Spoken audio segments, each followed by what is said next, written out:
Bom dia a todos. Apesar do quórum baixo, nós vamos dar início à reunião. O primeiro orador inscrito, professor Heitor. Magnífico reitor, senhores conselheiros, bom dia. O que me traz ao microfone é aproveitar a presença aqui no Conselho da maioria dos diretores de unidade e de alguns pró-reitores também. Colocamos na página, desde a semana passada, uma solicitação de previsão orçamentária até o 31 de dezembro, porque já está na época, já estamos do meio para o fim do ano. Então é preciso, essa época é a época que já se começa a fazer um controle muito melhor, muito mais aperfeiçoado, muito mais aprimorado das receitas e despesas da universidade. Então, esse chamamento específico diz respeito a um consumo que tem sido bastante intenso na universidade, que é de diária e passagens. Então, nós estamos querendo, e já avisamos a todos os diretores de unidade, no sentido de que nos encaminhem essa previsão orçamentária correta, sem exageros, sem gorduras, de tal maneira que a gente possa fazer um estudo completo e assegurar a ideia da pró-reitoria, a ideia da administração é assegurar o direito não seria o direito sim, mas assegurar que todos sejam atendidos, né? Então, há programações, por exemplo, vamos ter um seminário no mês de outubro e vão X professores. Então, vamos mandar essa previsão, marcamos o prazo até dia 31, quer dizer, até sexta-feira, mas isso está na página desde a semana passada. Eu aproveito só essa oportunidade do Conselho para fazer mais uma vez o alerta de que isso deve ser respondido para que a gente possa começar a reequacionar essas questões. Essas e outras também serão feitas pela Proplan no decorrer ainda desse final de mês de agosto, comecinho do mês de setembro. A ideia é, no mês de setembro, estarmos já com toda a previsão até o final do exercício 2012 concluída, para que a gente possa, com razoável tempo, ver os créditos disponíveis, executar tudo aquilo que é para ser executado, ou seja, para que se tenha um fechamento de exercício o mais correto possível, o mais que promova uma atividade normal da universidade. Seria esse o meu comentário. Muito obrigado. Obrigado, conselheiro Heitor. Conselheira Lígia. Lembrando que cada conselheiro tem direito a 5 minutos. Bom dia. Bom, eu queria falar a vocês sobre a EBSER. Todo mundo sabe que é uma empresa privada que ronda os hospitais universitários. E que, assim, nós sabemos que não soluciona nenhum problema dos hospitais, ao contrário, vai privatizar. A solução seria concurso público, financiamento público. Os hospitais hoje são 100% SUS e são da universidade. Essa empresa tira o hospital da universidade, que essa empresa ela é filiada, ela é sediada em Brasília. E a nossa preocupação, ela está sendo aprovada por fora dos conselhos universitários. Vários conselhos deliberativos, conselhos de representantes estão aprovando essa empresa. Nós já sabemos a posição aqui do Conselho Universitário, que já aprovou contra a Fundação Estatal de Direito Privado, já tem moção de repúdio contra a empresa. Então, nós já sabemos a posição aqui do Conselho, mas não sabemos a posição do Conselho Deliberativo do UAP. Esse conselho, a nossa briga é por um conselho gestor, né, porque é paritário, é o controle social dentro do hospital, mas o que se tem é o conselho deliberativo. Como técnicos, nós temos direito a 2 representantes nesse conselho, e cada DA também tem o seu representante. Nós fizemos uma assembleia no AP para eleger os nossos representantes. Elegemos 2 representantes, mais dois titulares e 2 suplentes. E a direção do UAP questionou e não reconhece nessa nossa eleição, alegando uma ata de reunião desse mesmo conselho. O regimento aprovado aqui no Conselho Universitário, o regimento do Conselho Deliberativo, não fala como diz que tem que ser eleito, né, os representantes técnicos, mas não fala como tem que ser. E nessa ata que o diretor do hospital nos apresentou, ele fala que os estudantes têm autonomia de escolher os seus representantes nos seus fóruns. Cada DA faz a sua reunião e escolhe os seus representantes, mas que dos técnicos, o diretor do hospital, ele quer ser o presidente da comissão eleitoral, e ele quer fazer toda essa a representação dos nossos representantes. Nós questionamos isso, estamos trazendo aqui para o Conselho, né, porque nos preocupa que esse Conselho Deliberativo ele possa aprovar a EBSER sem passar pelo Conselho Universitário. Então, assim, fica aqui nossa preocupação, né? Nós, primeiro, nós queremos o direito de escolher nossos representantes nos nossos fóruns, assim como foi dado aos estudantes, nessa ata de reunião, porque uma ata pode ser mudada com a próxima reunião.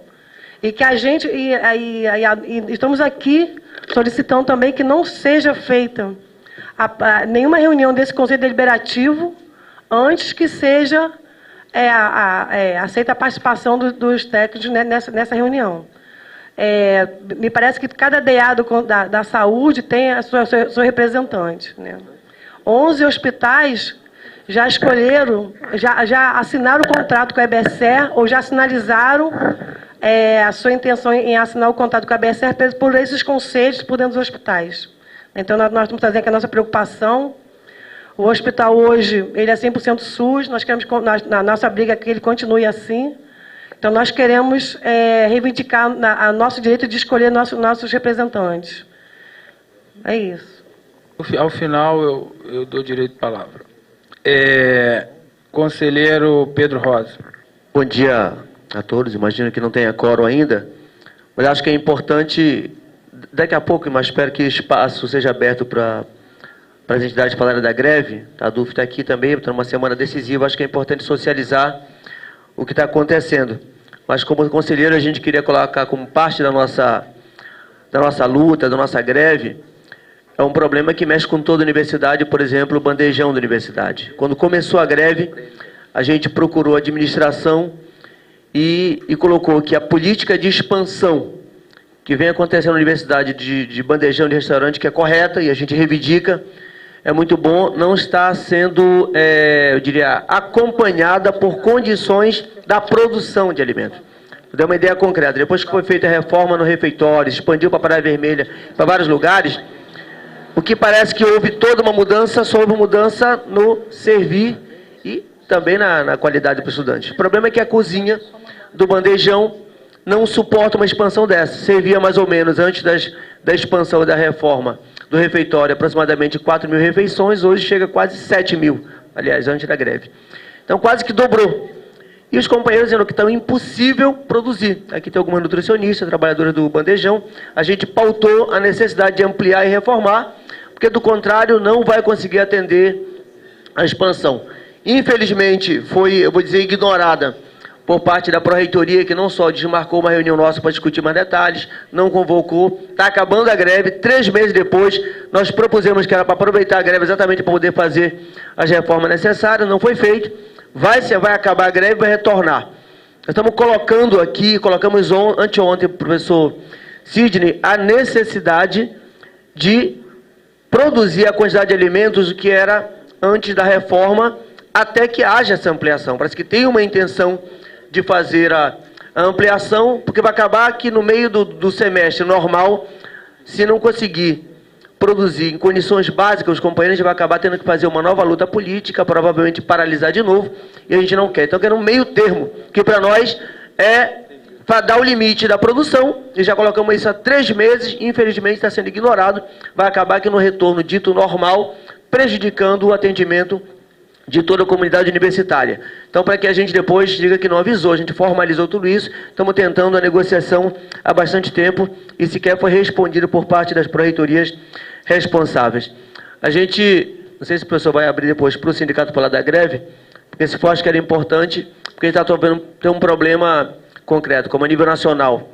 A nossa federação apontou o final da greve, todo mundo está vivendo e acompanhando a greve. A gente recebeu em alguns lugares um documento, cobrei do professor Sidney, ele disse que era estranho porque não foi decisão do gabinete, um documento assinado pelo secretário, dizendo que foi a pedido do reitor, e do nosso ponto de vista é uma retaliação ou uma ameaça explícita de que se não retomasse o trabalho dia 27, haveria uma política de punição, visto que a judicialização nacional é permitir a retaliação. Estou colocando isso porque, como não está assinada com o professor Roberto e o professor Sidney negou, chegou em vários e-mails e achamos que isso é uma intervenção política da instituição e nós não podemos aceitar isso. Por isso, inclusive, não terminamos a nossa greve ontem, decidimos manter nossa greve não só em apoio aos professores, mas porque não aceitamos nenhum tipo de intervenção. Tem que ter autonomia sempre de docentes, técnicos, estudantes do movimento, especialmente nesse movimento final, onde o governo está desrespeitando o serviço público e o servidor. Para nós é uma contradição o Conselho Universitário declarar apoio a greves e parte viva da própria greve a nível nacional. Estamos exigindo do governo que negocie e, por parte da administração, uma intervenção no sentido de prejudicar o processo de luta. Nós vamos fazer uma nova assembleia amanhã, a depender do tom que a gente escuta os assuntos, vai ser o tom também da nossa luta da categoria. Mas queria depois a Isabel, que é a diretora do sindicato, poder explicar mais sobre a questão da negociação, que eu acho importante socializar para todo mundo, porque vai mexer com a universidade como um todo. Obrigado, conselheiro. Conselheiro José Geraldo, depois conselheiro Saulo, conselheiro Lucas e eu sou o último inscrito. Bom dia a todos, magnífico reitor. Bom, eu vou abrir um espaço depois para Duf Sintuf, rapidamente, mas eu vou dar a fala do conselheiro Tarcísio, que ele foi citado explicitamente. o meu conceito de democracia é tratar com igualdade os iguais. O Fernando Sabino tinha uma frase muito interessante que falava o seguinte: democracia é todo mundo ter o mesmo ponto de partida. O ponto de chegada depende de cada um. Na minha opinião, o igualitarismo vai levar a universidade pública à ruína, como aconteceu com a educação fundamental e o ensino médio. Alguns, tanto do lado do governo como dos sindicatos, agem com boa fé. Outros, de ambos os lados, nem tanto, na minha opinião. Enquanto a universidade fica parada parcialmente, tento contribuir com o país, agendando palestras motivadoras em escolas, tanto em escolas públicas como privadas, pois o país tem espaço de sobra para produzir educação para todos, desde que seja de boa qualidade. Eu estou aqui hoje porque o diretor do Colégio São João Nepomuceno, professor Ubi Barroso Silva, deu uma bolsa de estudos de 4 anos para mim, pelo meu desempenho na escola pública. Não existe contradição entre a escola pública e a privada, elas são complementares. E a escola confessional também, seja ela católica, metodista. Então, o problema é o seguinte: eu comecei um discurso no conselho passado. Se não se partir por uma situação em que a falta de amor pelo país seja levada em consideração, nós vamos descambar para o que aconteceu. Por exemplo, hoje, várias pessoas, né? Cristóvão Buarque, Darcy Ribeiro, podemos pegar aí passados de escola privada, Gama Filho, Cândido Mendes, né? Foram pessoas importantes aí, né? O cardeal Dom Eugênio Parleme na PUC, né? Quer dizer, então eu não vejo a escola como uma coisa que tem que ter um dono, que é público, que é privado. Elas são complementares e várias escolas têm, tanto privadas como, né, como confessionais, elas têm formas de inclusão do tipo dessa. Eu tive um desempenho muito bom na escola primária, um diretor chegou para minha família e ofereceu uma bolsa integral 4 anos no colégio dele, né? Hoje eu estou aqui por causa disso. Então, o problema é que a gente não está tendo um pouquinho, né, de patriotismo para resolver esse problema, né? Eu falei aqui que tem que se considerar o tempo de serviço dos professores. Eu falei que essa discussão já acabou. Para mim não acabou, não. Se a gente recomeçar ela aqui de novo, ela vai chegar em Brasília. Ela vai chegar aonde tiver que chegar, né? Então é só porque a minha preocupação é que está faltando mesmo patriotismo das pessoas, né? Que está todo mundo olhando para o seu umbigo. Muito obrigado. Conselheiro Saulo. Bom dia, presidente da mesa. Bom dia, conselheiros e conselheiras. Bom dia, funcionários. Na semana que vem ocorrerá, ou seja, na quarta-feira que vem ocorrerá a cerimônia de concessão do título de professor emérito ao professor Jorge Guimarães. É um professor, grande gestor de políticas na área de ciências, na área de pesquisa e pós-graduação. É o atual presidente da CAPES.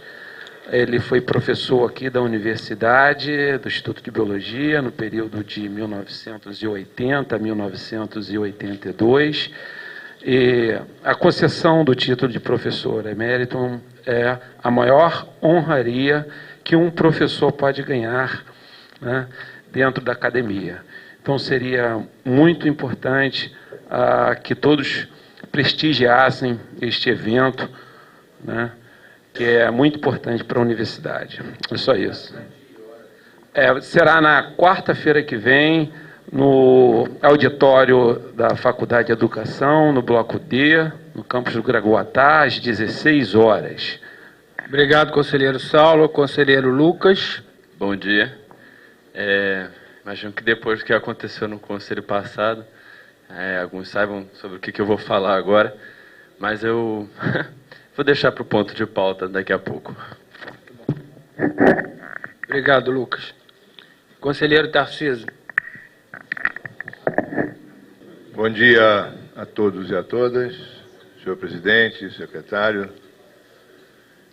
Eu aprendi há muitos anos que a verdade ela é construída, né? Então, dependendo do momento, dos fatos, você vai construindo uma verdade, né? E aqui eu escutei umas verdades construídas. O que acontece no Hospital Antônio Pedro? Ele tem um conselho deliberativo, conselho esse que foi aprovado em todas as instâncias, inclusive no Conselho Universitário. Aprovado, inclusive, o regimento desse Conselho Deliberativo. Eu não vou citar se deveria ser gestor, se não deveria, isso é uma matéria vencida, foi altamente discutida na época, o porquê dessa composição e não da outra, enfim. Eu precisava só falar uma coisa com os senhores. Esse Conselho Deliberativo, ele deliberou que a representação dos técnicos administrativos vem de uma consulta, através de uma comissão eleitoral, não presidida por mim, é presidida pelos pares do técnico administrativo. Então, a comissão eleitoral será composta de 5 pessoas, deve ser ímpar, um presidente e 4 membros, e assim está colocado no regimento do Conselho. De uma maneira, eu diria, assodada, sem nenhuma comunicação com a direção, o Sintuf entendeu de chamar uma assembleia. Pode chamar a assembleia, não há problema nenhum. Eu acho que o campo lá é um campo democrático. Só que o objeto da assembleia, estava escrito EBSER, e eleição de membro de conselho, não está legalizada. Foi de maneira assodada, totalmente irregular. Então, nós pactuarmos com a irregularidade, eu corro o risco de pactuar com outras irregularidades. Então, está colocado dentro do Conselho que os membros dos técnicos administrativos serão eleitos pelos seus pares. E mais, está colocado também que qualquer um técnico administrativo ativo, lotado com exercício no Antônio Pedro, pode concorrer, votar e ser votado. E não necessariamente tem que ser sindicalizado, também está escrito lá. Nós sabemos que muitas pessoas, muitos técnicos, não são sindicalizados e querem participar de alguma maneira. Então, nós temos que abrir. Está colocado e aprovado no regimento do Conselho Deliberativo do Antônio Pedro, do que eu mostrei para as quatro pessoas que foram eleitas nesta Assembleia. Volto a falar com os senhores, que foi chamada de uma maneira equivocada, eu diria. Conversei com os quatro na primeira reunião, conversei novamente com os quatro na segunda reunião, e tudo isso foi deliberado nessa reunião, que seria, inclusive, feito uma comissão eleitoral, não pedida por mim, me perdoe, eu tenho outras coisas para fazer. Não é pedida por mim, mas pedida pelos pares, pelos técnicos. Eu não sou técnico administrativo, eu sou docente, nem devo presidir essa reunião. Então está correndo. Está correndo. Em relação aos estudantes, também foi deliberado, esta é a verdade que está escrita, pode ser que não seja a melhor verdade para as pessoas. Pode ser. Então que mude, que entre no conselho, que nunca quiseram participar, a verdade é essa, não quiseram participar, que entre no conselho e mude, façam votação, façam uma provocação e discutam dentro do conselho. A verdade é essa. Em relação aos estudantes, nós também fizemos o seguinte, nós que eu falo conselho, deliberamos o quê? Que os representantes dos estudantes sairiam, como saiu, dos ideais que militam dentro do Antônio Pedro. Porque o Antônio Pedro, até para você ter uma motivação para participar de um conselho, ele tem que estar um pouco afeito àquilo. Aquilo é uma máquina de moer homem, pô. Você tem que estar ligado naquilo, gostar daquilo, não filosofar as coisas, pô. Tem que reunir para resolver as coisas de uma maneira clara, correta, pragmática. Porque a doença não espera. Não adianta eu ficar divagando. Então nós temos que decidir as coisas muitas vezes muito rápida. E o Conselho muitas das vezes tem decisões rápidas. Então não houve nenhuma ludibriar nada a ninguém. Se houve a coisa equivocada, foi feita pelo Conselho Deliberativo do Antônio Pedro, legitimamente constituído, aprovado em todas as instâncias, inclusive aqui no Conselho Universitário. Isso que aconteceu. Então, essa situação que foi colocada, eu fico assim meio que pesaroso, eu diria. Não construa uma verdade para ludibriar as pessoas. Não construa. Por favor. Obrigado. Rafael, representando, vamos suspender agora a reunião do Conselho para escutar a fala sobre o que está acontecendo em relação à greve ou não dos movimentos, tanto da ADUF quanto do Sintuf. Vou conceder o mesmo tempo, 5 minutos, por favor. Bom dia a todos. Eu estou falando aqui pelo Comando Local de Greve dos docentes. A nossa greve, na semana passada, ela chegou a 100 dias, né? Então, a gente já passou dos 100 dias de greve. A gente em outros momentos, o Comando já esteve aqui falando da nossa pauta, né? Que é uma reestruturação da carreira e condições de trabalho e ensino. Então, nós estamos tentando discutir isso com o governo, né? E apresentando as pautas locais. Já tivemos reunião com o reitor para apresentar na reitoria as pautas locais e as pautas nacionais. Há mais de um mês, o governo encerrou a negociação com o nosso sindicato. Ele decidiu unilateralmente acabar com a negociação e assinar um acordo com um sindicato que não representa a categoria, que é o PROIFES, representava naquele momento em torno de 7 seções sindicais, mas dessas 7, quase todas rejeitaram a proposta que o governo apresentou. Então, eles investiram em assinar um acordo com um sindicato que não representa a categoria em greve e a categoria que não estava em greve. Desde esse dia, se eu não estou enganado, foi dia 23 de julho, o sindicato tenta reabrir a negociação com o governo.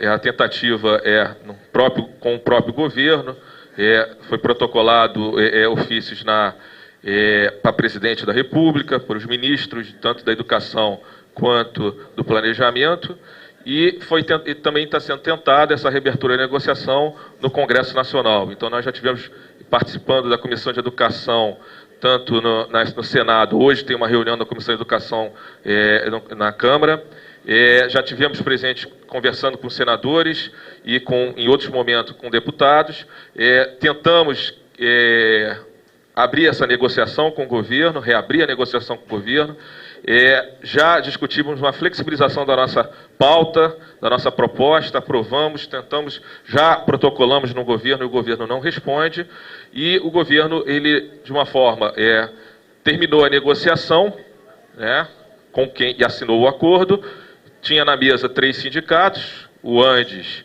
representando a nossa categoria, o PROIF representando uma parcela ínfima da nossa categoria, e o Sinasef, que representa os técnicos e os professores das escolas federais.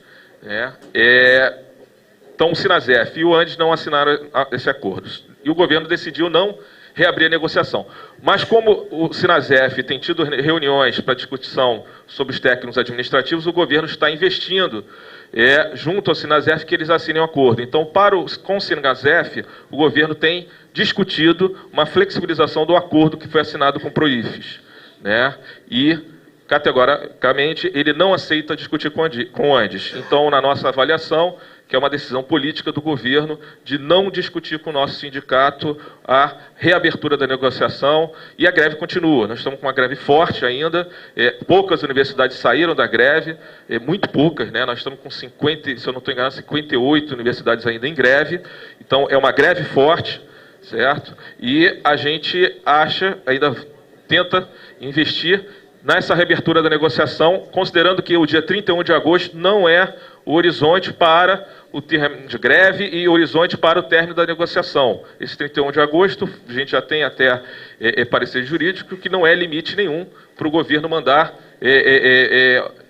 projetos orçamentários para o governo, para o Congresso, desculpa. Então, a greve continua, a greve ela é forte, tanto aqui na UF quanto em outras universidades, e aí a gente, nesse momento, encara, né, já tem nas assembleias aparecido poucas pessoas, mais pessoas que que não entraram em greve, que são contra a greve, fizeram votação, um site para fazer abaixo-assinado eletrônico e estão investindo na reabertura do calendário, né, e entraram com recurso no CEP, né, e reabertura, na verdade, eles não querem que a gente termine o período, eles querem já começar o segundo período, porque eles já deram aula. E a gente entende que essa discussão só pode acontecer ao final da greve. Independente se o CEP mudar a posição dele, né, a greve continua, então o calendário não terminou. Então, o calendário termina quando a greve acaba. Isso é importante, as pessoas, porque não adianta o CEP aprovar a continuidade do calendário, o calendário está parado. Então, é importante frisar isso, porque, apesar daquela deliberação do CEP, a greve continua. O calendário está parado pela greve, não pelo CEP. Né? As pessoas tentam confundir e fazer essa confusão. Né? Outra coisa importante, nós temos uma assembleia amanhã às 15 horas, não sei o local ainda, que ficaram de marcar o local, mas a assembleia deve ser divulgada hoje, o local, que foi tentando marcar. Já está marcado o serviço social? Serviço social, então, assembleia amanhã às 15 horas para a gente discutir a continuidade da greve e o que tem acontecido. Convido a todos para estarem presentes. Muito obrigado. Obrigado, Rafael. Agora, pelo Sintuf. Meu nome é Isabel, sou coordenadora do Sintuf. Bom dia aos conselheiros e conselheiros. Queria aqui fazer um breve apanhado do que foi esses 2 meses e 20 e poucos dias da nossa greve dos técnicos administrativos. A gente considera essa greve como a maior greve assim, de todos os tempos, de greve unificada de todos os servidores públicos federais. O governo assim endurecendo muito com a gente, sem querer nos receber, protelando o máximo possível, e o acordo, quando oferecia, sempre acordos rebaixados. Mas nós permanecemos, mesmo assim, fazendo nossos atos pelo Brasil, aqui no Estado, bravamente lutando contra a falta de jogo de cintura, a má vontade desse governo. Nós achamos que essa greve, principalmente, né, de 15% a ser dividido por 3 anos, e o pior de tudo, que congela a nossa categoria de lutar por 3 anos. Então, infelizmente, nós fomos minoria, mas nós vamos manter nossa greve, pelo menos até o dia 31, em apoio à greve dos professores, a brava greve dos professores, para que a gente consiga reforçá-los, para que o governo entenda que o verdadeiro representante dos professores é o ANDES, não é o PROIFES. Então, a luta ainda não está por terminada ainda. Outra coisa que eu gostaria de falar também é que sempre o que o governo vinha conversar nas mesas de negociação, sempre dizendo: não tenho mais de 15% para dar, não tenho mais do que isso, nenhuma categoria vai receber mais do que isso. Só que o Brasil, ele paga por dia cerca de 2 bilhões e 700 milhões de juros de amortização da dívida, todos os dias para banqueiro. E a semana passada, retrasada, se eu não me engano, o governo deu 138 bilhões para as empresas para privatizar as rodovias e ferrovias do Brasil. Então, quer dizer que tem dinheiro, só não tem dinheiro para a universidade pública e nem para os servidores públicos.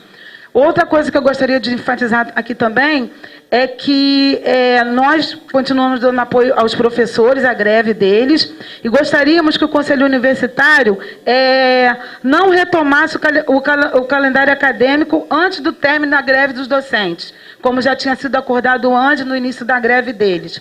E que a gente também gostaria também que nenhum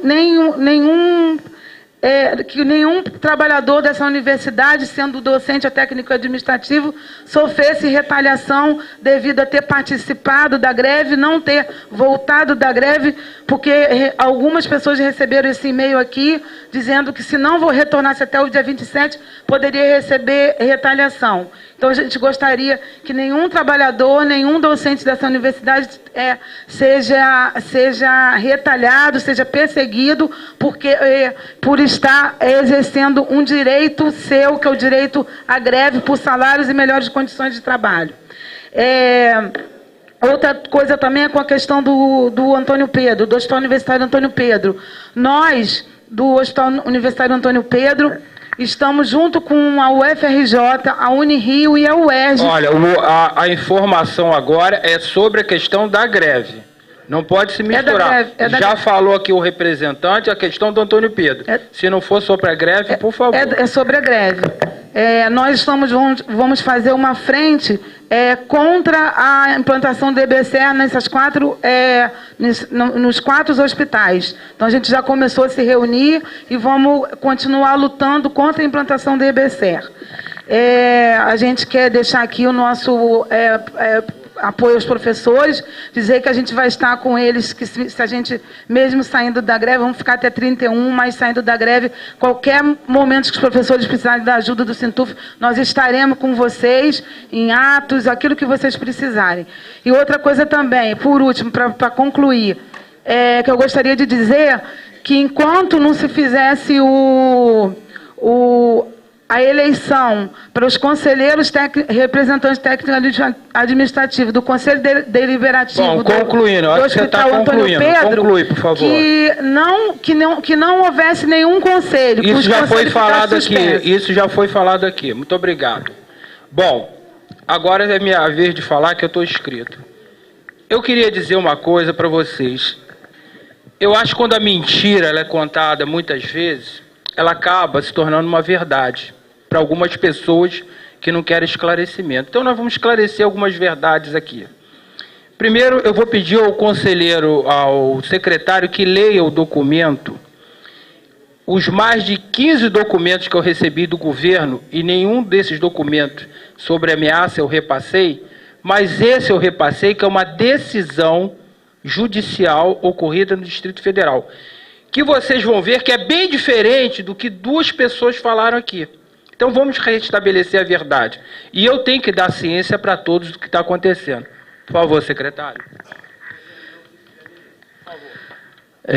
Então vou ler aqui o e-mail que foi passado. Assunto: decisão judicial. Prezados, encaminho, a pedido do reitor, o ofício circular número 05/2012, CGLNS/GAB/CESU/MEC, referente à suspensão de segurança número 2606, DF 2012-0159-0400 para ciência e, assim, posso estar conversando com suas respectivas equipes sobre a decisão judicial e o agravamento da situação, em face da saída da maioria das RIFs no próximo dia 27/8. Os servidores da UF, não retornando suas atividades nesta mesma data, colocará a administração numa situação bastante delicada. Assina Cláudio Feijó, coordenador administrativo do gabinete do reitor. Bom, eu acho que o texto por si só, né, ele fala a verdade dos fatos. Bom, a outra questão que eu queria dizer é que quando nós concedemos o título de doutor honoris causa para Lula no Rio de Janeiro, eu fui o único reitor que usei do meu tempo para pedir à presidenta que mostrar a situação das pessoas que trabalham na universidade, da necessidade de aumento salarial, de plano de carreira. Falei também 10% do PIB para a educação, claramente. Isso repercutiu no Brasil inteiro e nos principais jornais do país, inclusive Estado de São Paulo, a Folha de São Paulo, Brasília e tudo quanto é lugar. Durante esse movimento de greve, os únicos reitores que assinaram um documento contrariando o movimento da Andifes, posicionando pela abertura de negociação, fomos nós. Todo mundo tem visto a nossa postura em relação à greve. Agora, nós temos que falar a verdade. Muitos pais ligam, professores, funcionários, e eu sempre falo, professor, eu falo, vocês têm que ir na Assembleia e discutir e deliberar na Assembleia. Para os pais dos alunos eu tento tranquilizar. Mas são muitos e-mails, telefonemas, e isso chega ao meu gabinete, fora o que cai errado em outros lugares. Isso eu não posso omitir para vocês. Agora, eu não vou aceitar ameaças como foi feito aqui pelo Pedro Rosa. Ele fez uma ameaça. Ele disse, se eu não fizer isso, que na próxima Assembleia... O que eu não vou fazer, e digo claramente, nós não vamos diminuir alimento do bandejão. Porque o bandejão foi criado, ele é criado e ele é subsidiado com verba do PNAS para estudante. E nós concedemos que os funcionários e professores comam no bandejão. E antes de qualquer coisa, eu quero lembrar que em 2006, as baratas andavam pelas paredes do bandejão. E o bandejão melhorou muito. E nós contratamos muita gente justamente prevendo esse crescimento. E você sabe muito bem que está previsto uma ampliação da cozinha do bandejão. Agora, o que eu não vou admitir é que algumas pessoas que entraram ontem no ônibus já queiram viajar na janela. Nutricionista querendo comandar a nossa universidade, o que vai ser no bandejão. Isso eu não vou aceitar.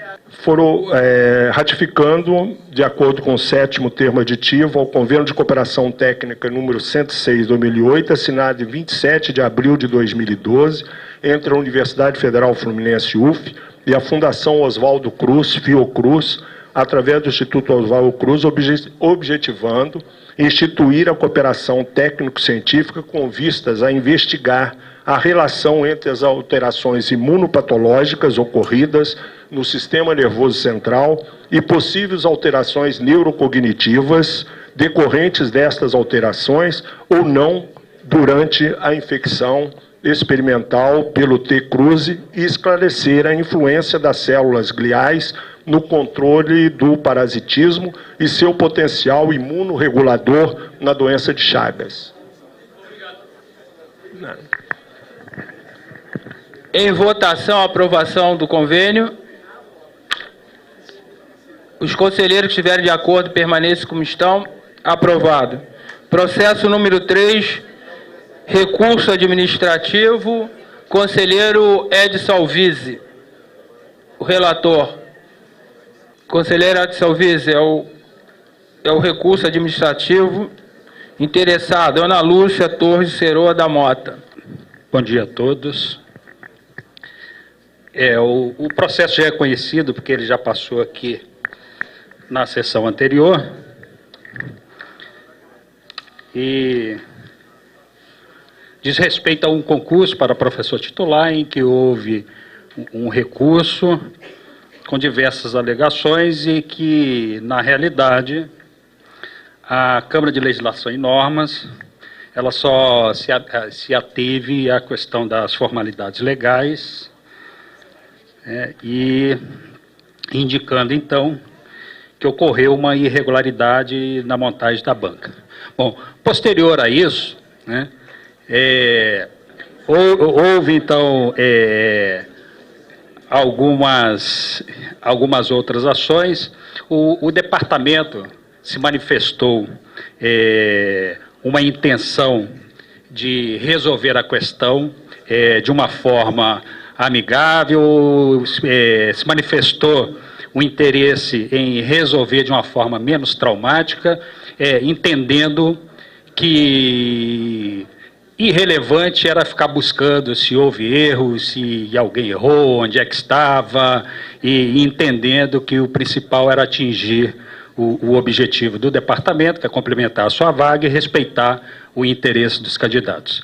Bom, desta forma, eu e alguns outros conselheiros nos colocamos à disposição do departamento para conversar sobre as possíveis soluções, e nos reunimos na sexta-feira passada com os candidatos, ouvimos os candidatos, depois, posteriormente com a chefe, anteriormente a gente já havia conversado com a chefe do departamento, nos reunimos com os candidatos, e ontem ocorreu uma reunião plenária do departamento em que nós apresentamos as posições dos candidatos e a posição da questão jurídica, da questão legal sobre os problemas alegados, e o departamento, então, ele decidiu buscar como solução apresentar o pleito de anulação da homologação do concurso, de forma que assim se voltaria à fase anterior do concurso, e voltando a esta fase anterior do concurso, o departamento, usando novamente as suas prerrogativas e as suas competências, ele montaria outra banca para examinar novamente o material já entregue para o concurso, para refazer essa segunda fase do concurso, de forma que o concurso continua sendo o mesmo, é o mesmo concurso, apenas se refaz o ato em que há alegação de uma falha administrativa qualquer, de uma ilegalidade, de não respeito a uma norma, e de forma que fica resolvido. Eu, de minha parte, eu gostaria de louvar o comportamento do departamento em chamar para si o problema, resolver internamente o problema, dar uma solução que juridicamente ela é correta, dar uma solução que para a comunidade eu acho que é a melhor, uma solução em que não tem conflito, em que se foge do conflito, se resolve o conflito, uma solução consensuada, o que mostra uma maturidade e o que reforça a autonomia institucional, a autonomia do departamento, a autonomia da escola e que naturalmente que reforça a posição da universidade. Então, é isso que a gente está apresentando, esta posição do departamento, houve a proposta claramente de que seja anulada a homologação do concurso,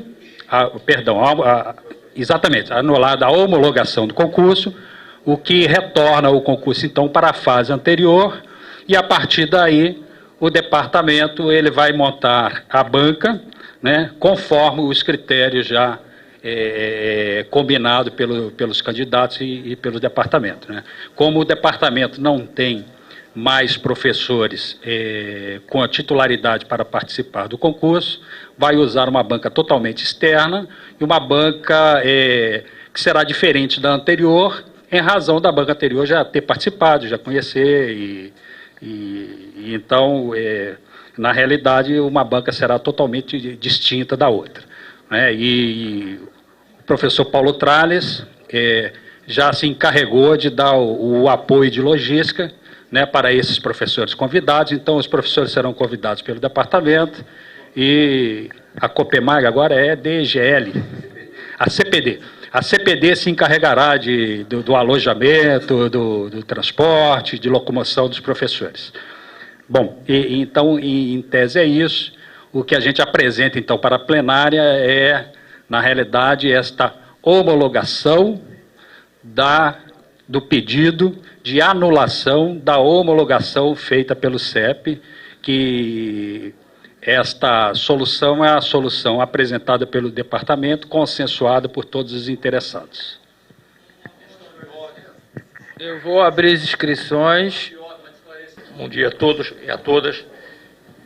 Eu de início louvo o esforço que foi feito e o espírito de sensato que tanto o departamento quanto as câmaras tiveram com relação a isto. Mas entendo, e salvo o melhor juízo, entendo que a nós aqui ao plenário do CUV cabe não somente a anulação da homologação feita. Creio que também cabe que nós aprovemos aqui, e se for aceito, aprovemos aqui, que o plenário do CUV também referenda a validade de todas as partes anteriores do concurso também, para que com isto seja consagrado que não venha depois qualquer interessado que seja pedir que, diante da anulação da homologação que aqui se faça, pedir para que se anule por completo o concurso e que seja renovado e que seja reiniciado um novo concurso que demandaria um tempo imenso, recursos, etc. Ademais, eu perguntaria, é apenas uma indagação, se a recursante, Ana Ceroa da Mota, se ela participou desse consenso e se não, se a CLN acha possível que venha a recursante outra vez a entrar com recurso para pedir. Quer dizer, isso aí é uma pergunta tola, porque ninguém sabe o que é que uma pessoa pode querer ou não fazer. Eu retiro a tolice minha. Essa segunda parte eu reconheço como tolice, mas mantenho a outra de que se ajunte com a proposta de anulação da homologação anterior, a qual eu concordo e irei votar nela, a validação de todas as partes anteriores do concurso também. Perfeito. Eu acho que uma coisa já estava inclusa na outra, mas explicitar nunca é demais. Bom, o conselheiro Weber, e estou encerrando as inscrições na fala do conselheiro Vélez. Saulo já está inscrito. Então, eu vou repetir. Quem quiser se inscrever tem que ser na fala do Weber. Depois vou encerrar a inscrição e depois vamos deliberar. Bom dia, senhores conselheiros. Eu pedi a palavra, né? Houve um acordo lá do departamento, né? E eu, como diretor da escola, tenho acompanhado esse processo, né? Indiretamente, né? Porque o departamento é que realiza o concurso e os recursos foram todos envolveram o departamento, né? Mas queria destacar que nessa participação indireta, né, eu pude notar, né, que o departamento conduziu o processo com a maior lisura possível, né, e queria ressaltar que a banca né, que procedeu ao exame, né, também procedeu com toda a lisura, né? Então, se houve um erro administrativo, né, isso não se questiona a lisura do departamento, né, nem a lisura da banca, né, na consecução do concurso.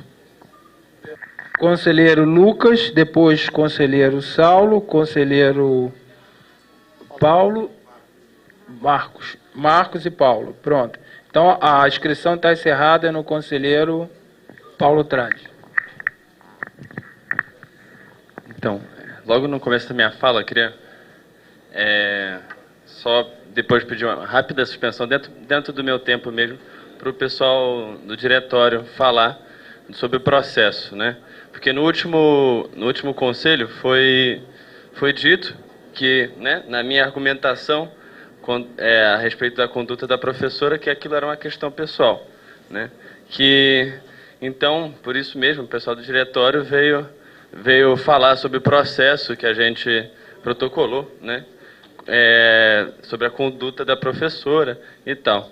Então, e sobre o acordo, né? A gente não tem, já que as partes já estão de acordo, ao que parece, embora a professora não tenha assinado ainda, a gente não tem muita ingerência sobre isso, né? De qualquer forma, eu queria fazer um convite a todos os conselheiros que vejam o vídeo da prova do professor e tirem suas próprias conclusões, tá? Lucas, eu acho que nesse momento a fala ela não ajuda muito, porque nós não estamos discutindo o conteúdo, isso já foi superado. Aliás, nem na sessão anterior a gente não discutia o conteúdo do concurso. A única discussão que houve foi com relação à formalidade. Na realidade, as câmaras, elas, na realidade, não quiseram conhecer o conteúdo por entender que isso já havia sido feito no CEP, que era o órgão técnico. Então, eu acho que, de repente, a fala ela pode não ajudar a gente chegar a uma solução. E o que a gente está querendo é a solução. As partes já consensuaram. Desculpe, é só a minha opinião, tá? Não, estou de acordo. É que eu só estou... na verdade, é um direito de resposta que não me foi concedido na última reunião. Só isso. Rapidamente. Não, por favor. Bom, também eu fiquei sabendo que no CUB passado, uma professora, que é chefe de departamento, Luciana Nemer, ela comentou sobre esse processo, por isso que a gente achou que fosse importante dizer. Porque estavam dizendo que não era legítimo alguma coisa assim. Esse processo ele foi protocolado, esse documento, né? E que ele está sendo colhido material desde 2010. Eu estou aqui na faculdade desde 2008. Eu tive aula com a professora Ana Ceroa, então na verdade, eu não tive, depende, porque ela tinha muitas ausências, além de colocar monitores dando a aula dela. Então, isso foi uma experiência minha que foi passada por todo mundo. E todo mundo reclamava isso no diretório acadêmico. E a gente resolveu, desde 2010, coletar várias informações que estão desde 2006, com vários casos. Então, a gente acha que era importante falar isso justamente para mostrar um reforço do que foi dito no curso passado. Que existia um processo dos alunos, tem 50 comentários de alunos falando sobre a professora, falando sobre a falta dela, a ausência dela, colocando mestrandos, dando aula sobre assuntos que o tema do mestrando é completamente diferente do que a aula que ela dá. Então, a gente acha que era extremamente importante comentar isso que foi dito no curso passado. É mais ou menos isso? Alguém pode comentar? Não, muito obrigada. Obrigado vocês. Conselheiro Saulo, repetindo, conselheiro Marcos. Marcos é conselheiro, né? E conselheiro Paulo Trade.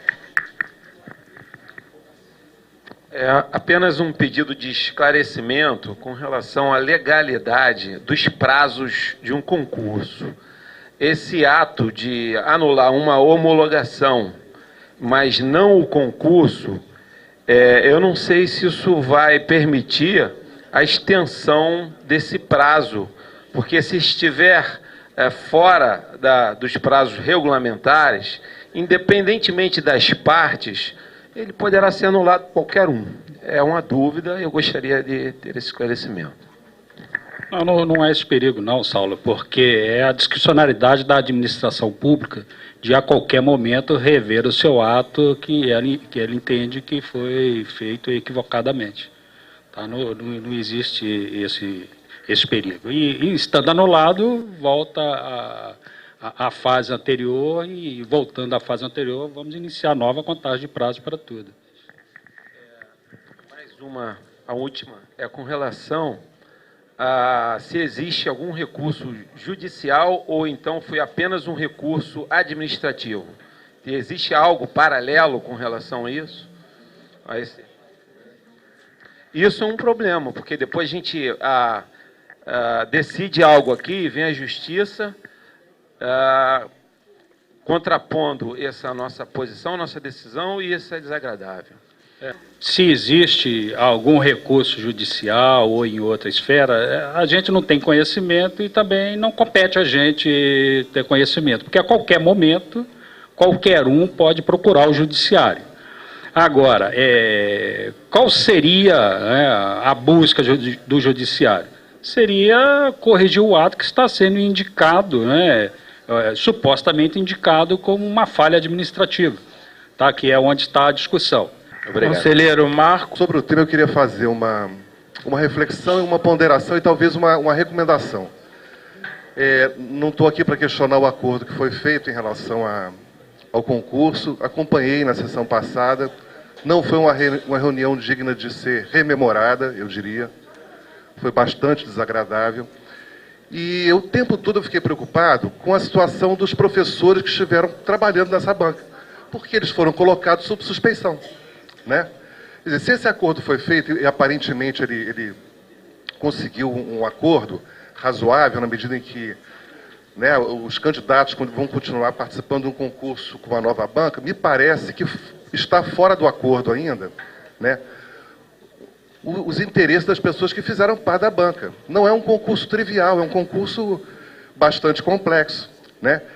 Quem pedirá desculpas a esses professores? Quer dizer, eu fico me perguntando aqui, qualquer um de nós que tivesse feito parte dessa banca se sentiria profundamente desrespeitado. Eu me sentiria, porque acaba que o seu trabalho acaba sendo desconsiderado ou desqualificado ou colocado sob suspeição, o que é mais grave ainda.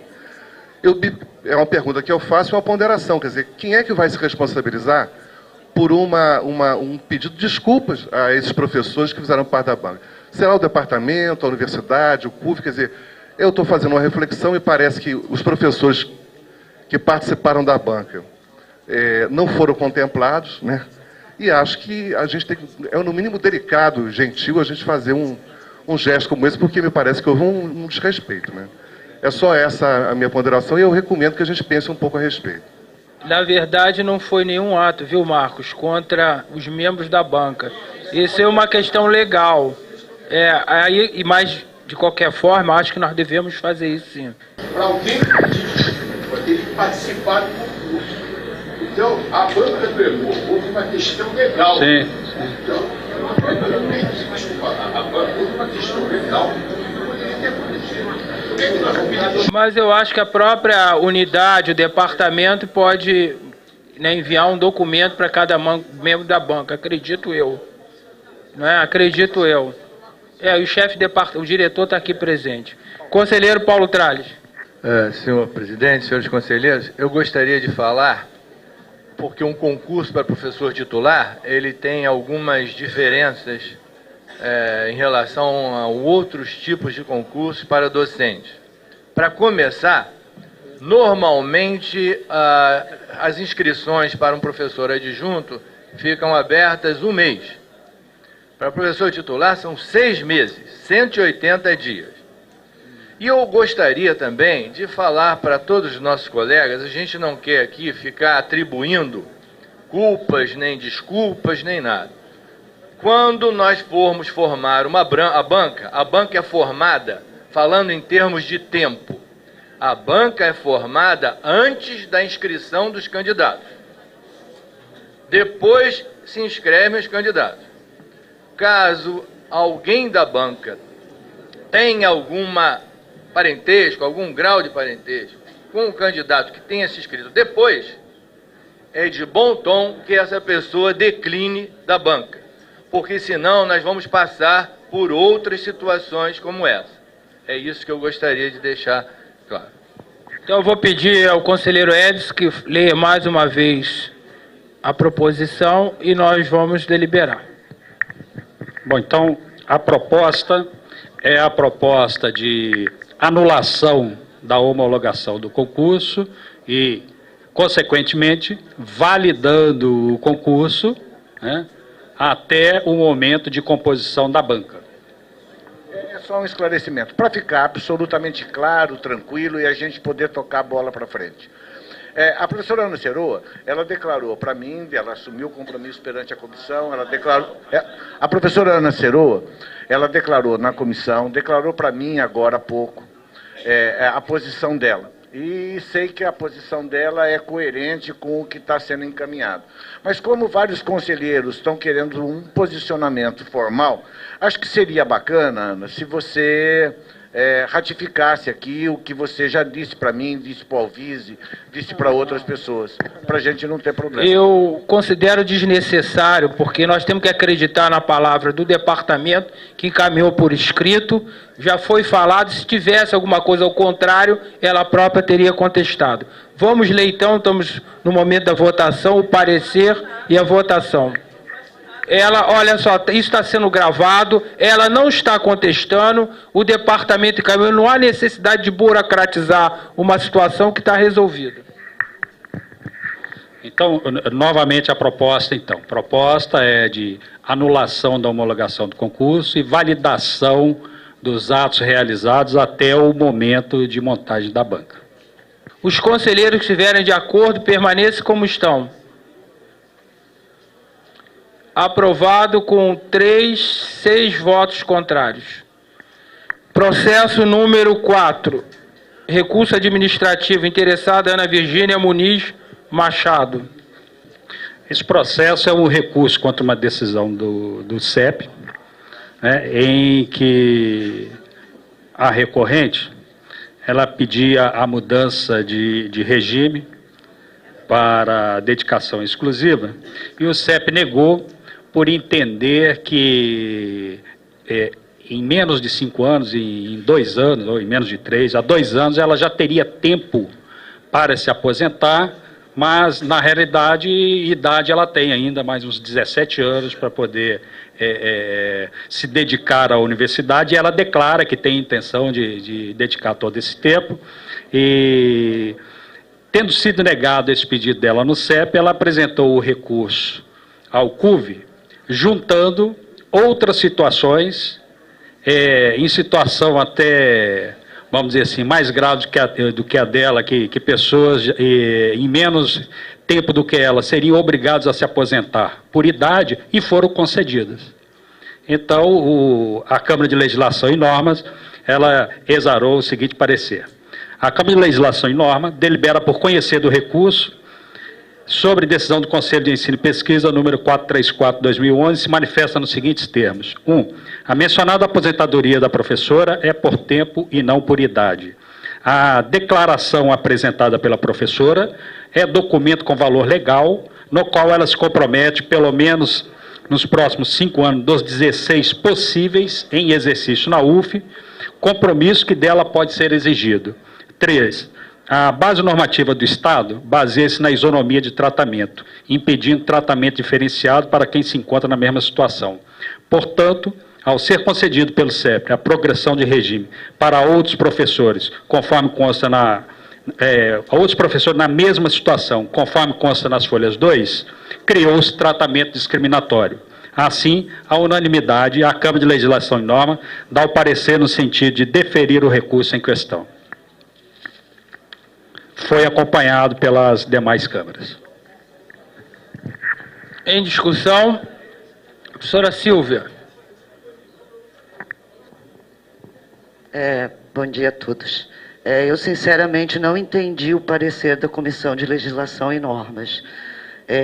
Para mim, não está claro, eu não falo nem da questão da legalidade ou não está claro para mim o parecer da Comissão de Legislação e Normas, baseando-se num fato que, como já houve esse fato antes, então, né, eu tenho dúvidas com relação a isso. Eu não acho que, tendo havido esse fato antes, se esse fato não está correto, ele não deve ser repetido. Então, eu, sinceramente, gostaria de conhecer mais do processo, porque, para mim, não está nada claro esse parecer.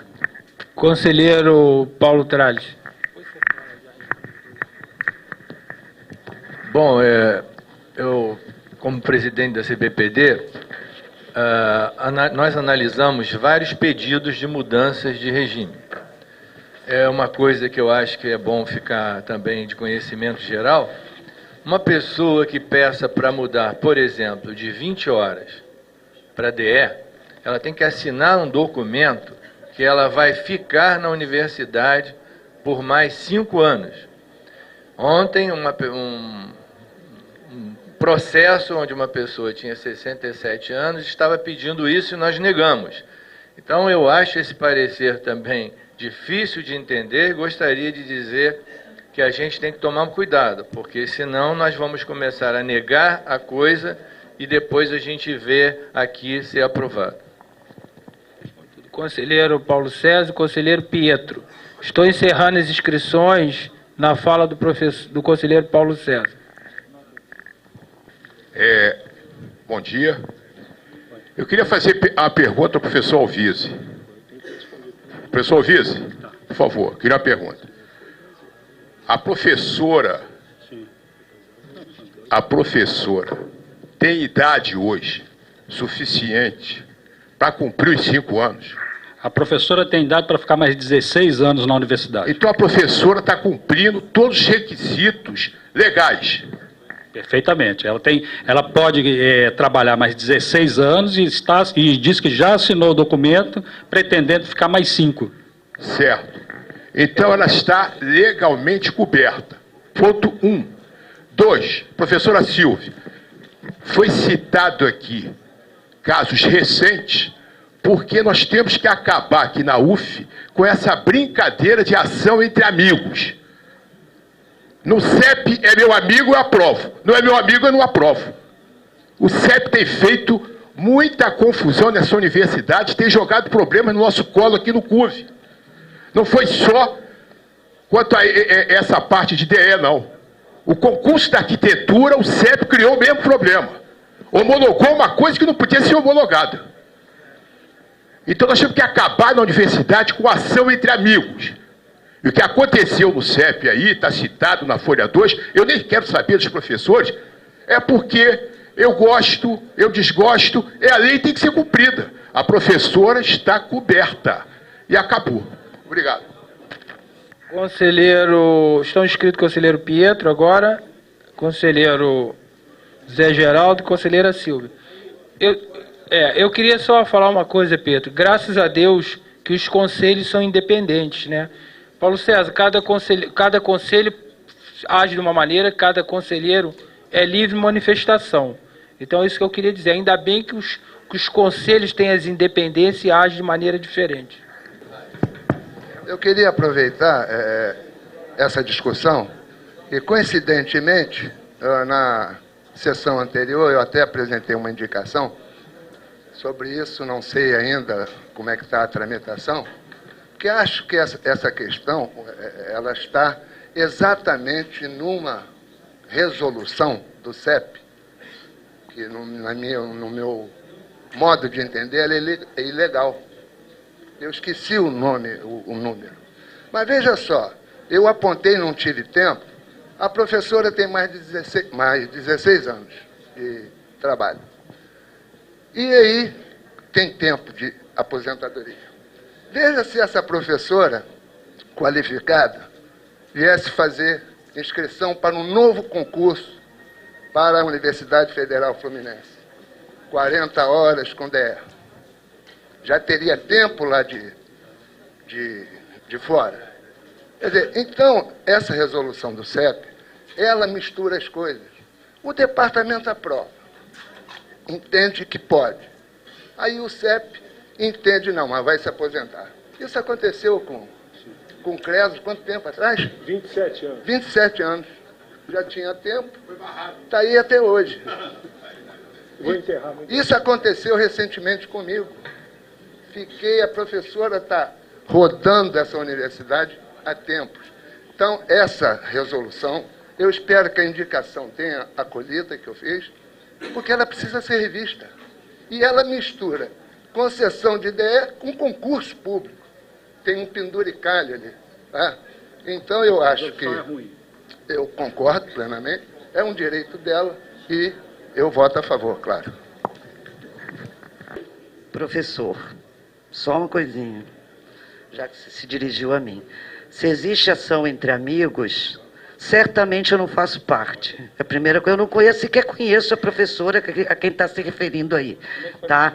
E, agora, eu não posso votar, seja a favor ou seja contra. Eu não posso votar sem estar esclarecida. Para mim, de tudo que foi dito aqui, inclusive da sua fala, me deixa ainda mais em dúvida em relação à decisão a ser tomada. Eu não acho que essa seja uma decisão simples a ser tomada. Porque, eu gostaria que houvesse uma regulamentação a respeito disso. Se eu conheço essa regulamentação, para mim é muito claro. Como aparentemente a gente pode regular, e aí vem a ação entre amigos que você diz, em todos os níveis. Se pode regular, interpretar a lei da maneira que se quiser, isso vira uma ação entre amigos. Como aparentemente cada um interpreta a seu modo, em função disso, eu acho que existe outro princípio. Eu acho que na vida a gente faz escolhas. A gente passa o tempo fazendo escolha, e toda escolha tem a sua consequência. E eu acho que a gente tem que assumir as consequências das nossas escolhas. É isso que eu acho. E continuo na dúvida. Conselheiro Zé Geraldo, último inscrito. Vou pedir desculpa por ter me reinscrito, mas é o seguinte: nós discutimos na Câmara de Assuntos Administrativos e 2 conselheiros da Câmara pediram que eu falasse o que eu falei lá. Primeiro, o pedido dela é anterior à regulamentação. A lei não pode retroagir para prejudicar. Isso aí a gente já está cansado de saber que quem tem alguma. Segundo, ela é uma professora que dá muita aula na graduação. Nós sabemos que tem setores elitistas na universidade, tem setor menos elitista. Isso aí é da natureza da universidade, né? Engloba, né, a Arca de Noé. Mas ela é uma professora que dá muita aula na graduação, uma professora presente na universidade, mesmo não sendo professora de dedicação exclusiva. E por último, uma coisa que eu acho que também é muito importante reforçar, foi aprovado o pedido dela 2 vezes no departamento, e o chefe dela é o Bruno, que todo mundo sabe que é um cara que cobra muito essa questão. Então, eu acho que não tem a menor dúvida que ela tem direito de ser. Isso aí eu não estou entendendo por que ainda não foi. Desculpa aí. Eu vou tentar fazer o esclarecimento. Peço desculpa por ter lido rápido o parecer. Eu pensei que a questão fosse de fácil. Desenho técnico. A questão é a seguinte: essa proibição, na realidade, ela é uma questão legal porque tem a ver com os benefícios a serem auferidos pós-aposentadoria. Tá? E por isso se exige que se tenha pelo menos 5 anos naquele regime antes da aposentadoria. Agora, quando a aposentadoria é por idade, isso está muito claro, porque a pessoa não pode ultrapassar aquela idade limite. Então, não é possível a modificação de regime, né, próximo ao atingimento da idade limite. Agora, quando é aposentadoria por tempo de serviço, a pessoa não é obrigada a aposentar quando ela complementa o tempo mínimo, que na realidade é um tempo mínimo de serviço para a aposentadoria. E o tempo máximo, ele não existe. O tempo máximo só existe por idade, e não por quantidade de serviços apresentados, né? E no caso aqui, a professora ela ainda tem a possibilidade de se dedicar ainda mais 16 anos para a universidade em razão da idade. Ela é uma professora jovem, tem muito tempo ainda, embora esteja no auge no auge da sua intelectualidade, ela é jovem, tem muito para dedicar ainda à universidade. Tá? Agora, realmente, a resolução ela não faz distinção, tá? O que é um equívoco. Então, pela lei, ela pode, sim, fazer a mudança de regime. E o segundo ponto que a gente fala que ocorreu é porque são citados os casos em que foram concedidos para pessoas na mesma situação com ela, na mesma sessão do CEP. Na mesma sessão, é o que está colocado aqui. Então, não é possível, na mesma sessão, 3 pessoas pedem a mesma coisa, eu concedo para 2 e para outra eu nego. Assim, ou é para todo mundo, ou vale para todo mundo, ou não vale para ninguém. Tá? Agora, legalmente, eu entendo que ela tem o direito, porque ela ainda pode trabalhar mais 16 anos, assumir o compromisso de ficar mais 5, e esse compromisso pode ser exigido legalmente. Foi isso que a Câmara de Legislação e Normas colocou. Antes da votação, a professora Silva levantou o braço. Pode falar. Você disse isso tudo e ainda não me convenceu os argumentos. A minha pergunta é, para você um pouco mais objetivo, por que caracteriza uma mudança de regime? Qual é a legislação em relação à mudança de regime? Não pode ter idades, não tem Pois é, a mudança de regime já são critérios internos da universidade, e a universidade tem resoluções indicando isso. E o Paulo Traz está ali pedindo para falar, e ele vai esclarecer quais são os critérios que são apontados pelo CEP para a mudança de regime.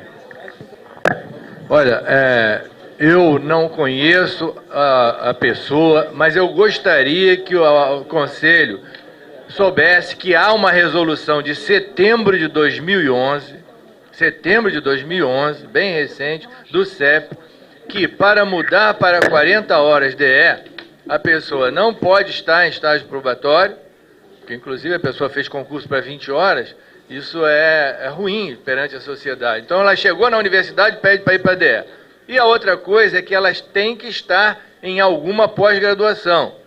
Então eu não conheço a pessoa, eu não quero aqui polemizar, eu estou colocando que há uma decisão do CEP nesse sentido. Então eu só gostaria de esclarecer isso, tá? Pessoal, eu acho que todo mundo deve estar esclarecido. Quero dizer também, só um esclarecimento, que a concessão de dedicação exclusiva segue realmente os critérios, inclusive fazer pesquisa, o compromisso, que as pessoas também, não é o caso que eu estou citando, como aconteceu no passado, que Pedro citou, a pessoa era 20 horas durante 34 anos da sua vida, depois quer passar para dedicação exclusiva. Aí, nesse caso específico, Pedro, é só por questão salarial mesmo, tá? Aí muda. Então, eu acho que o CEP fez uma resolução para tentar realmente colocar ordem na casa. Vamos ao relato da Câmara e a votação.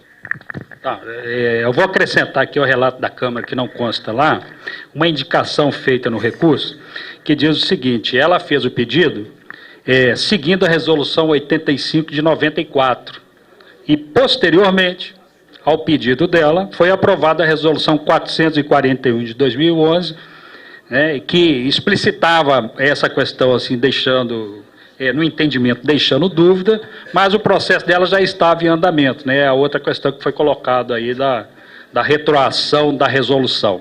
Então, eu vou ler novamente o parecer. A CLN se manifesta nos seguintes termos. 1. A mencionada aposentadoria da professora é por tempo e não por idade. A declaração apresentada pela professora é documento com valor legal, no qual ela se compromete pelo menos 5 anos dos 16 possíveis em exercício na UF, compromisso que dela pode ser exigido. 3. A base normativa do Estado baseia-se na isonomia de tratamento e pedindo tratamento diferenciado para quem se encontrar na mesma situação. Portanto, ao ser concedido pelo CEP a progressão de regime para outros professores na mesma situação, e nós vimos ali na mesma sessão, criou-se tratamento discriminatório para com ela, né? Assim, à unanimidade, a Câmara de Legislação e Normas dá o parecer no sentido de deferir o recurso em questão. Ela pede, então, a progressão. E a Câmara entende que fere essa resolução nova, mas não fere a legislação maior. Podemos colocar em votação. Os conselheiros que estiverem de acordo, permaneçam como estão. Aprovado com 4, 5 votos, 6 votos, 7 votos contrários. Vamos ao último processo, número 5. Magnífico reitor, prezados conselheiros, esse processo trata de uma solicitação de regulamentação da inclusão do nome social de transvestis e transexuais nos registros dos servidores públicos federais e nos registros acadêmicos da Universidade Federal Fluminense. É um procedimento que já é seguido por várias universidades e o parecer da Câmara foi favorável. Ou seja, ficou claro, são as pessoas que ou fazem operação para mudar de sexo ou que são travestis e que têm o seu nome de origem que é discordante do sexo. Quer dizer, a pessoa se torna do sexo feminino e está com o nome de João, ou o inverso. Então, o parecer é o seguinte: a Câmara de Legislação e Normas manifesta-se de acordo com a regulamentação da inclusão do nome social de travestis e transexuais nos registros dos servidores públicos federais e nos registros acadêmicos da Universidade Federal Fluminense, de acordo com o que consta do presente processo. E o processo é dirigido principalmente para questão de alunos, e tem vários exemplos colocando isso. Então, a Câmara foi a favor. Eu só gostaria de pedir silêncio e pedir aos conselheiros que estão lá fora, os conselheiros estão lá no café, no banheiro, no escritório, sei lá que nome tenha, por favor, retornem para a gente votar o último processo e prestar atenção. Estou abrindo inscrição para as discussões. Professor Ayrton. Eu queria fazer um pedido de esclarecimento ao meu querido professor e colega Baia. Porque o nome social já é o nome que essa pessoa tem em registro, tem cartório, que ela já conseguiu registro cartório? Não. É o nome que ela normalmente usa, pelo qual os colegas e a sociedade a conhecem. Exatamente.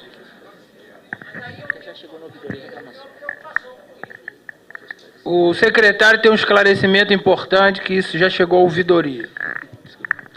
Olha, não é só operado não, gente. Presta atenção. Existe uma pessoa... Não, mas só para esclarecer, porque a ouvidoria já recebeu só nesse minutinho 5 reclamações. Sobre que o professor Vaino falou operado. Não tem nada a ver com o operado. O operado também. A ouvidoria, neste minuto, recebeu 5 reclamações, dizendo que não é de operados. Entendeu? Presta atenção. Se você é gay, e tem um nome social diferente do seu, inclusive tem uma autorização do MEC ali dentro, ele está autorizando você a usar este nome. Mas registra esses dois? O oficial e o social? Este, professor, é um problema civil. Aqui, na UF, ela... No diploma eu não sei como vai ser usado, mas no diário pode ser o social. Inclusive o MEC autoriza ali também. Professor Ayrton, isso tem para fins do dia a dia. A pessoa que tem um nome, por exemplo, vou dar um exemplo, sei lá, chama-se Ayrton, no certificado, na cédula, e é chamado em todo lugar por Maria, calma, Maria. Então ele quer que na ficha o professor que se dirigir a ele, os colegas, se chame Maria, não Ayrton. Agora, claro, para fins de diploma, vai ter que ser o que está na lei, né? Vai ter que se registrar o Ayrton. Não, no diploma o registro tem que ser o registro oficial da cédula. Mas no dia a dia, o que importa é o dia a dia. A pessoa quer ser chamada por aquele nome. Isso. Tá claro? Desculpe eu ter usado, mas eu acho que ficou bem claro o negócio. Professor, no diário, se não for trocado a identidade, é o nome que está na carteira de identidade, no certidão de nascimento. Entendeu? O nome no diploma é o nome de homem dele. No caso, eu estou falando, ou vice-versa. No diário, não. Nome social. Ayrton, deixa só eu complementar com uma informação. Existe uma portaria 1612, de 18 de novembro de 2011, tá, do governo federal, que esclarece nessas condições.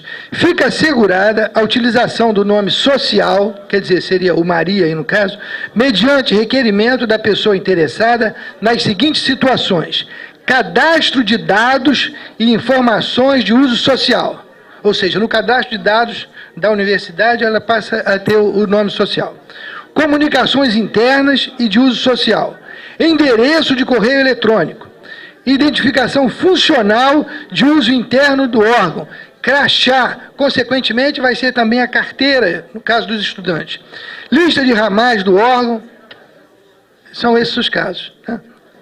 Inclusive, eu recebi um apelo dramático de uma mãe de um aluno, relatando isso, que há um constrangimento e ela se referiu à lei, por isso que nós estamos colocando em discussão. Não, vejam bem, eu estou de inteiro acordo que nós respeitemos isso, é um grande avanço, e etc. Quer dizer, se eu mudo, se a orientação minha não é homem, é mulher, e eu gosto de que me chame Ana ou Maria, isso é um avanço, eu concordo. A preocupação minha é que, colocando-se nos diários de classe, onde se apõe a frequência e nota, etc., como é que a reitoria, como é que os órgãos de controle farão a associação e a transposição e os registros das frequências, notas e tudo mais para aquele nome de registro que a pessoa tem?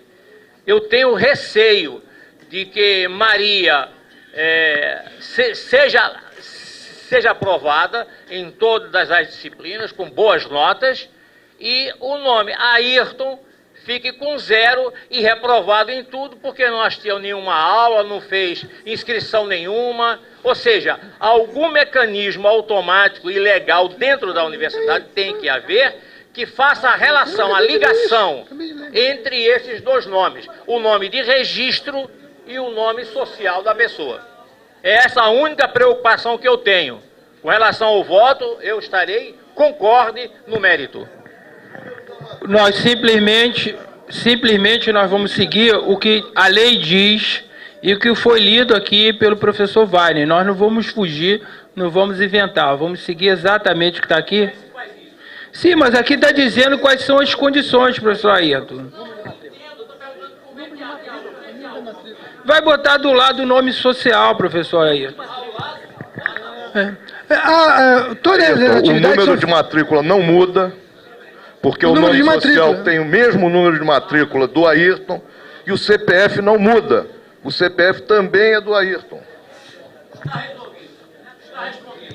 Todos estão esclarecidos? Podemos votar? Os conselheiros que estiverem de acordo, permaneçam como estão. Aprovado com voto de todos. Queria agradecer a presença de todos e desejo a todos um bom dia.